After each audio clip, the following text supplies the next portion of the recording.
Serbisyo Publiko. Aksyon Radio! Sa Bacolod, Aksyon Radio. Aksyon Radio!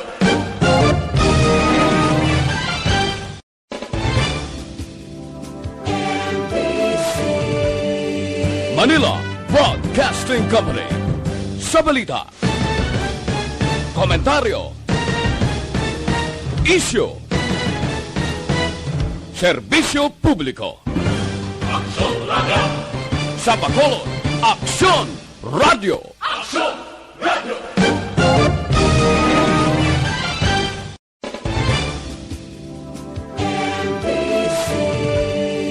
Manila Broadcasting Company. Sa balita, komentaryo, isyu, serbisyo publiko. Aksyon Radio! Sa Bacolod, Aksyon Radio. Aksyon Reports, second portion. Di kalidad, kag madalong ng mga analisis sa pinakainit na balita sa bilog na probensya kag nasyon. Aksyon Reports, second portion. Patas kag balanse na komentaryo sa mga issues kag mga balita nga nag-aapekto sa mga pumuluyo sa adlaw-adlaw nga tanan. Aksyon Reports, second portion. Upod sa veterano kag respetado nga komentarista, Aksyon Fred Salanga. Karon nga adlaw Biyernes pitsa 30 na katapusan nga adlaw sa bulan sang Abril tuig 2021. Ano ang mga balita kag isyo nga aton talakayon karon nga adlaw. Ining mga balita kag isyo idulong sa aton sang D3 Bayo. Dako ang mabulig sang D3 Bayo sa pagkakasang kagaw nga nagtapik sa aton lawas. D3 Bayo, tambal sa ubo, sipon kagilanat, tag 14 pesos lang, produkto sang klinika di alternatibo. Kagiladulong man sa aton sang DTX 500. Ang DTX 500 gamito naton, nagatinlo sa aton dugo, nagasilig sa mga impurity kag toxin sa aton atay, nagabulig panubo sa aton blood sugar, bangod sa mga organic compound niya, nga bisin, charantin kag polypeptide. Gani sining delikado nga panahon, wala kag tuong pamalatian, kinanglano naton ang DTX 500. DTX 500, mabakal na. Pagi sa online kag pwede ma-deliver sa tagsa ninyo ka mga puluyan. Aksyon Radio Philippine Standard Time, las 6:40, ante sa mga balita kag isyo. Direho, si Mayor Bing Leonardia nagpapanaog na sang mando ehekutibo numero 21. Ano ini siya? Nagapalawig sang Modified General Community Quarantine sa siyudad sa Bacolod, umpisa buwas tubtob, pitsa 31 sa bulan sang Mayo. Sa pito kapahina nga mando ni Mayor Leonardia, ang pulupariyog yapon na. Kung pamatian ta ang iya nga mando, magapabilin ang korpyo sa Bacolod, umpisa alas 11 sang gabi, tubtob alas 4 sang kagahon. Ginatugutan sa gihapon ang pagbakal sining makahulubog nga ilimnon, umpisa alas 12 sang ugto, tubtob alas 6 sang gabi. Kag magapabilin man ang pag-inom sa pila ka ginapanugutan nga establishmento. Pipila lang ini sang iya sini Executive Order number 21.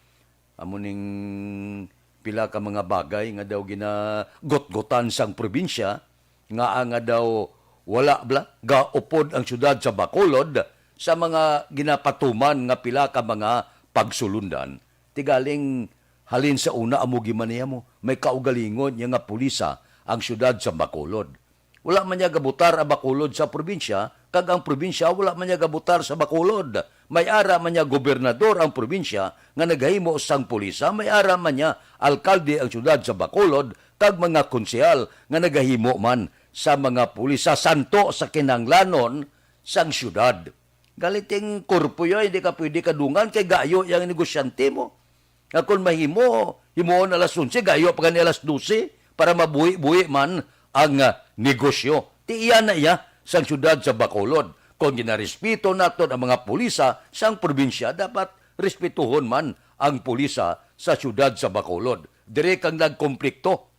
Amo na nga may pila ka mga pasuni nga madalagan si Albi Benitez kay kuno daw ikinahanglan gid ang pagkambyo sa Bacolod. Amo na yang tindog sa mga tao sa palibot niya, no? Ambot silingon niya kinalan may respetuhanay. May pulisa kamo sa probinsya, may pulisa ang syudad sa Bacolod. Kung ginarespeto sa syudad sa Bacolod ang puliso sa probinsya, wala rason nga hindi niya pagrespetuhon ang mga pagsulundan man sa syudad sa Bacolod. May leader ang probinsya, sa personalidad ni Gobernador Bong Lacson, may leader man ang syudad sa Bacolod sa personalidad ni Mayor Bing Lunardia. Kaya kung nag-aitsindihanay lang kag may respetuhanay, wala nagatuhaw ang ginatawag pagsipakanay. Aksyon Radio Philippine Standard Time, Lasay, 43. Mabalik kami pagkatapos ini.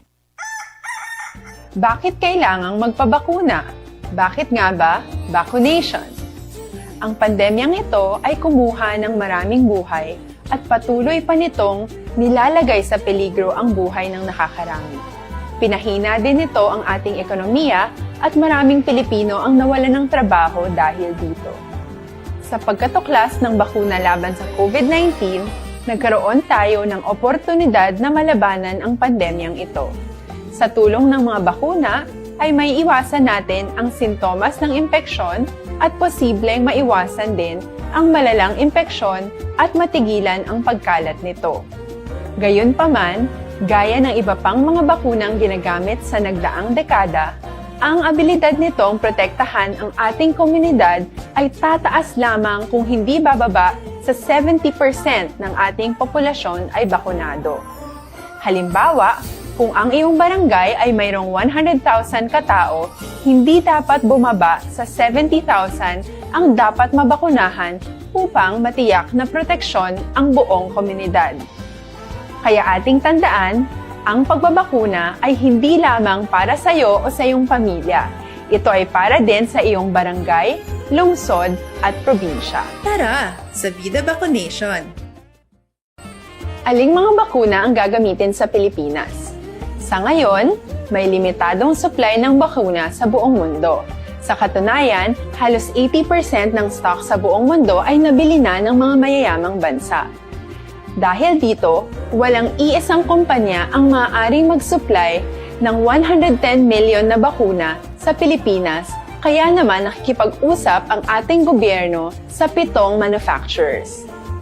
Sinisiguro natin na ang mga bakuna na to ay makakatanggap ng Emergency Use Authorization at kung may EUA sila, doon lamang sila bibilhin at gagamitin ng ating gobyerno para sa ating vaccination program.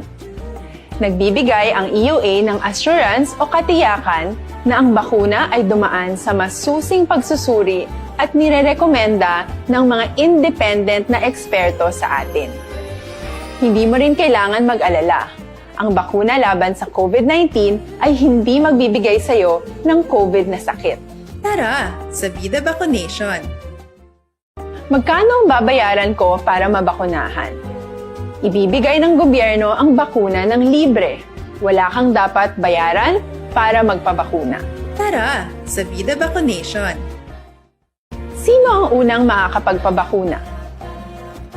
Dahil kailangan nating masiguradong patuloy na makakapagtrabaho ang ating health system para maalagaan tayo, ang mga medical frontliners ang unang makakatanggap ng bakuna.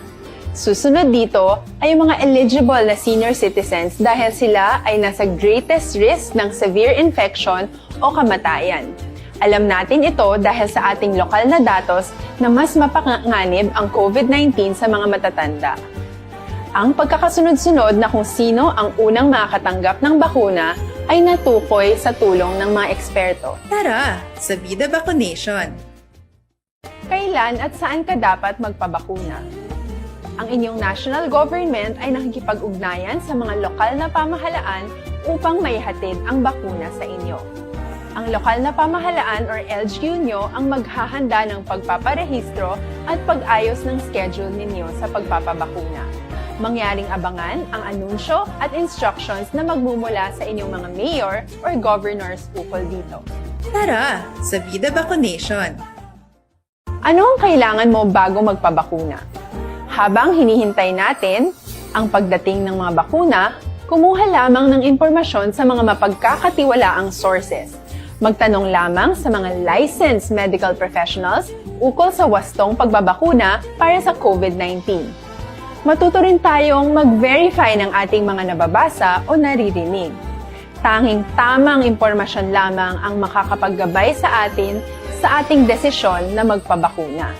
Ang inyong health history ay mahalaga din sa pagtukoy kung dapat ka bang bakunahan o hindi, kung anong bakuna o angkop sa iyo. Kaya naman, importanteng seryosohin natin ang health screening na ito.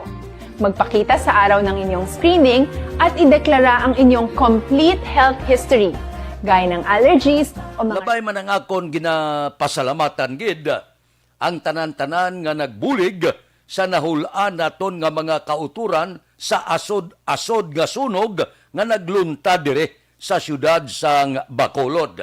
Kapon ga monitor kita 68 ka individual nga biktima sang sunog ang tigayon nakabaton sang cash assistance gikan sa talatapan ni Congressman Greg Gasataya. Kay suno kay Congressman Greg 61 sa mga ini ang gikan sa Purok Nipyon, Barangay Singkang, 7 naman halin sa Barangay 23. Ti antes kuno ginrelease ang tag 5,000 nga cash assistance ginpatigayon ana ang consolidation verification sa iya talatapan upod sa DSSD pagkatapos mismo sang insidente. Dako na niya mabulig. Kaginapasalamatan man naton ang tanan-tanan nga individual nga nagdulong man bulig sa mga nasunugan. Inapasalamatan man naton ang bulig sang Dakbanwa sa Bacolod nga ginapatigayon karon ang pila ka mga lugar nga kon mahimo kon wala sa iluan mga relocation site para sa mga nasunugan. Mayo man niya, limtan tanang politika. Bulig kita sa dapat bululigan. Ang report si Anay Congressman Albi Benitez naghatag man bulig. Ginapasalamatan nina namin niya kay kon bululigan. Kalimtan tanay jutay politika te. Hindi giman na kisame bitara. May mga pamulitika giman nina. Pero ang importante ya, nagkatupa ang bulig sa mga nasunugan. Kahapon ang report si Councilor Israel Salanga nagpanagtag man sang bulig didto sa mga nasunugan. Kag ang tanan-tanan nga naghatag bulig ginapasalamatan gid. Nami niya kay bisan mag-amo-abi sini nga pamulitika, nami kung may mga dapat buligan, may mga nasunugan, may mga ginagutom kag iban pa, bululigan ta. Dagon tani sa ginatawag naton bulig sa pubuluyo. Inablang kung may buligan. Kung gaingkwento man sa politika, sige lang, basta gatupa ang bulig. Mabulig si Congressman Greg Gasataya, mabulig si Mayor Bing Leonardia. Kung magbulig ang panguntray at lakad daw sa politika, Albi Benitez kag iban pa, subit, okay lang. Basta ang importante, gabulig. Abayon talaga ang politika. Ang buligan ta. Amo na kanami, ba't yagon bala?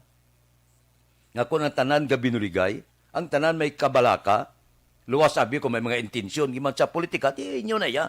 Pero ang akon daya, ginapasalamatan ta, ang tanan-tanan nga naghatag bulig, kag ang tanan nga wala magpakilala, kag nagapit ka na dulong bulig dito, saan man nga sa isang bulig, bayo ka man, bugas ka man, kung ano da, tubig ka man, gagindulong dito. Ang iban wala magpakilala, nagdulong dito, pasalamatan nato nina.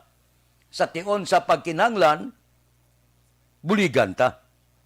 Pagkatapos, kung magabot ang politika, inkwentuhan na kita.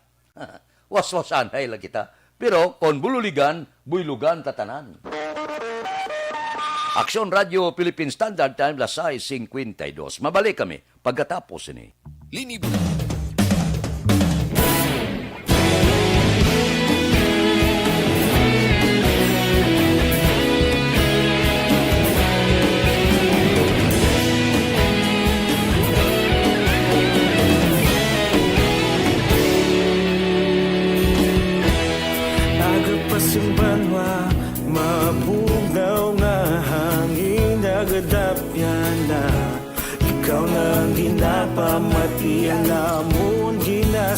nagaligan. Tingog sang probinsya, kamatuuran ginapalap na. Minsay nga may dala, paglaom kag kasanat.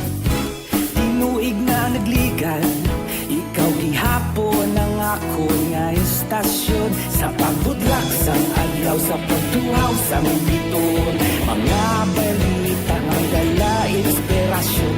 Aksyon radyo, bakulog man sa gihapon. Padayon Aksyon radyo, bakulog sa luto sa imo. Padayon Aksyon radyo, salamat kisa pagserbisyo. Patas kag balanse, matuod nga mensahe, wala sang ginagampingan. Padayon Aksyon radyo.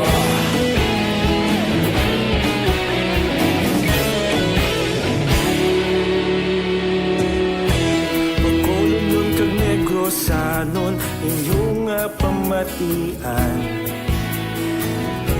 Istasyon nga nagapalaplag sang kamatuuran. Mabakod nga prinsipyo, reporter handa sa serbisyo. Kahapon, karon kag sa gihapon, kita magapadayon.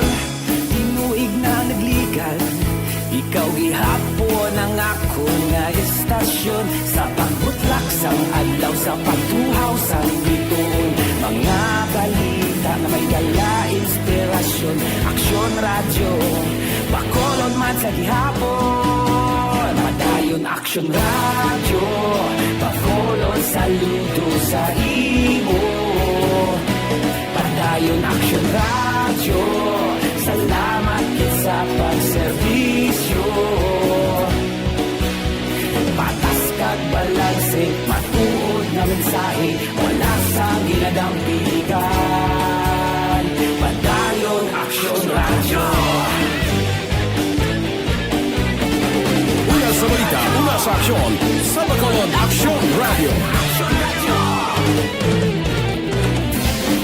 Una sa balita, una sa aksyon, sa Bacolod Aksyon Radio. Kita ulog na na'y sansan at mga kahintangan.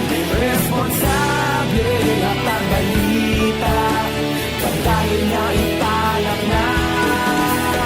Malasig pero sigurado, aksyon na may daya pagpalanggan.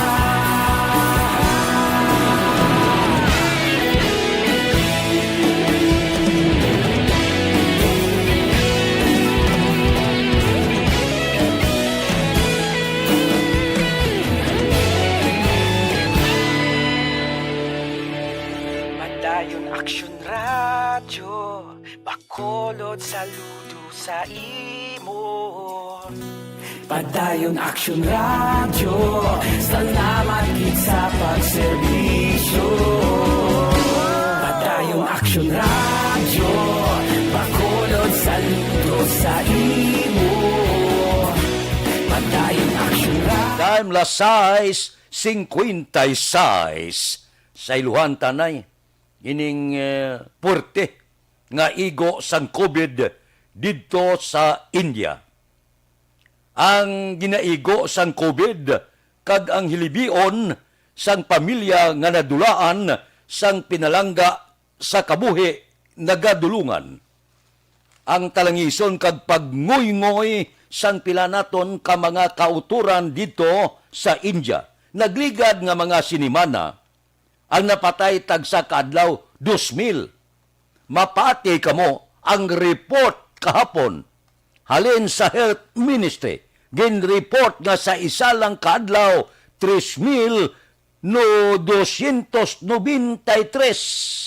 ang nagkalamatay sa sulod sang 24 oras nga nagdangat sa total nga mga nagkalamatay 201,187. Amo ini sang ikadua sa bilog nga kalibutan nga nakaangkon sang tuman kadamo nga mga nagkalamatay. Grabe. Subo-subo dito subong. Ang iban gina pangtutda na lang. Hindi na magwanta. Ang hospital gutok na. Untat na ang vaccination. Kulang na sa bakuna. Purti na. Ginabatyag na sa mga pasyente ang pagka-suffocate sa mga hospital. Kulang na oxygen. Ang supply sang oxygen nagkalaurot na. Purti na. Hindi na maintindihan ang tanan-tanan nga mga dapat sudlan sa mga patay. Wala na. Ginatumpok na lang kaginasunog. Amo ini siya ang masubo nga kaimtangan. Dungan sa ginatos kalibo nga nagakalamatay, mabatian ang talangison sang mga himata sang mga nagkalamatay. Puerte. Daw hindi maintindihan, masubo batyagon ang naglunta dito sa pungsod sang China. Grabe, no? Ang pungsod China may ara ini 1.4 bilyones ka pumuluyo. Sa una, ang Estados Unidos ang kapanguna. Ti karon niya ho, ara na ang India. Sinundan pagid sang Brazil. Ay, hindi magwanta. Amo nang siling ko, hindi ka mo maglahog-lahog. Kay may mga utod pa kita nga gasilin niya. Negosyo kay mo ni nga milyon na nagkalamatay. So, buylugan ta. Buli kita pangamuyo na bisan paano hindi gid matamaan ang pungsod China o kung pungsod India sa mga nagkalamatay. Ang talangison kag nagkalamatay ga palariho lang. Grabe nga igo sang COVID. Sa aton di medyo hindi patama dito sa ila hindi na maagwanta. Puerte, no? Buylugan dala pangamuyo ang kabay pa, hindi sige-sige ini ang pag-arangkada sang kagaw dito sa pungsod India. Ginatos kalibo ang nagakamatay adlaw-adlaw, hindi inilahog-lahog. So gapangabay kita sang pangamuyo, babay pa nga updanta bisan na gilang sa pagpangamuyo ang nagakatabo sa amo nga mga pungsod. Of course, dili man sa aton sa pungsod Pilipinas. Aksyon Radio Philippine Standard Time, Las 7. Mabalik kami pagkatapos ini.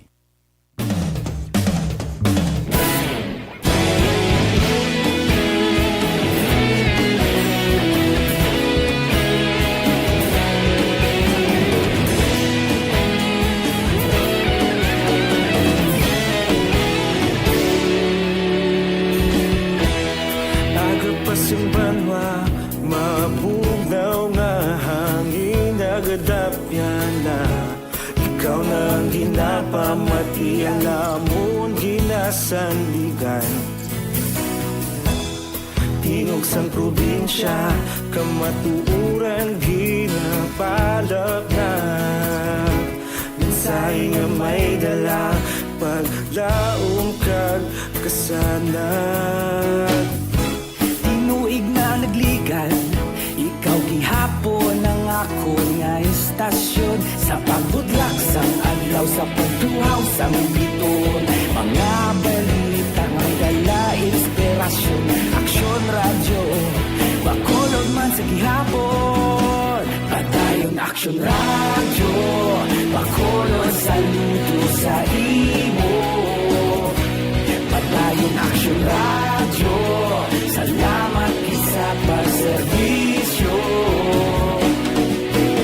Patas kag balanse, matuod nga mensahe, wala sang ginadampingan. Padayon aksyon radyo.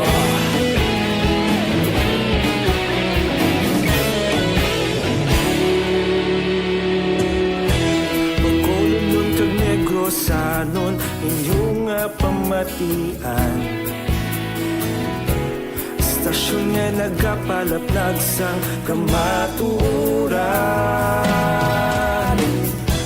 Mabakod nga prinsipyo, reporter handa sa serbisyo. Kahapon, karun kag sa gihapon, kita magapadayon.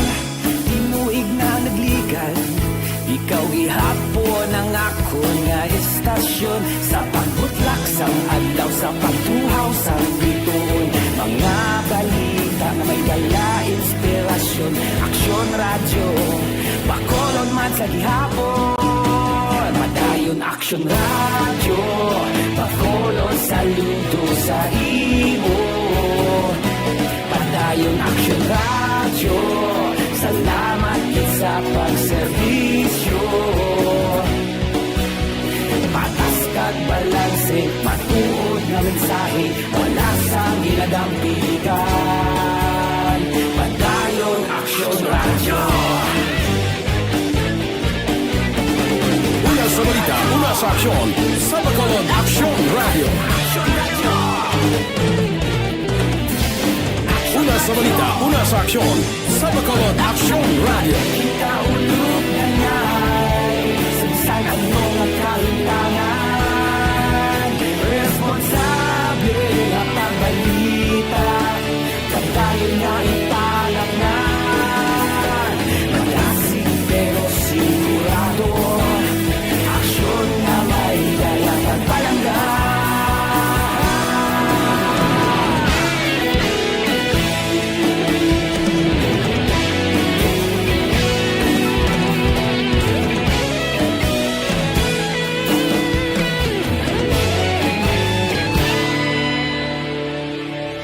Padayon Aksyon radyo, bakolod saludo sa imo.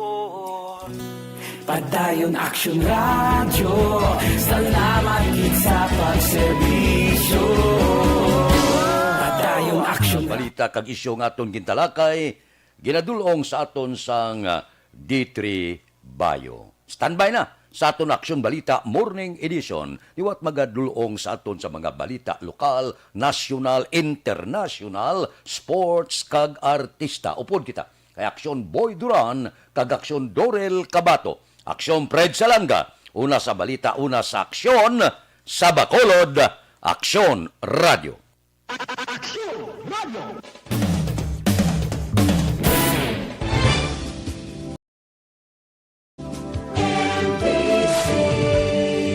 Manila Broadcasting Company. Sa balita,